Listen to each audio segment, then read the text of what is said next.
Đây là leo bốc Hi75C Pro, một phiên bản mới nhất của Hi75. Con kit này thì là một trong những con có cấu trúc farm và plate cho âm trầm creamy trứ danh. Và hôm nay thì mình sẽ đập hộp phiên bản mới của em nó xem có gì nhé.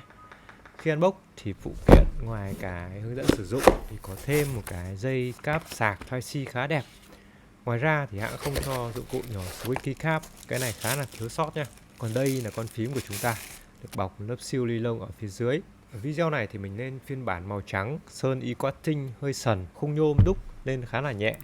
Tuy nhiên thì em này có cái núm xoay khá là đặc biệt, nó xuyên nét và khi xoay có tiếng tích tích tích, nghe rất là vui tai. Con kit này thì chỉ lên chơi âm full foam trầm thôi.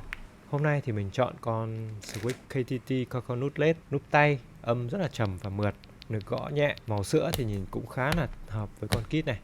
Và video này thì mình cũng giới thiệu cho anh em một mẫu keycap cực mới của nhà Hesin. Keycap Mao Meo, profile hình mèo luôn, nhìn rất cute. Chất liệu thì là nhựa PC trong mờ và có xuyên nét nhẹ. Bề mặt thì in đai sắp và phủ một lớp siêu bóng cho cái cảm giác nhìn keycap như những viên ngọc ấy. Và bây giờ thì mình sẽ là công tác lắp keycap vào phím và cho mọi người nghe sound test nhé. Ai mà muốn build combo như video ấy, thì hãy inbox cho mình ngay nào.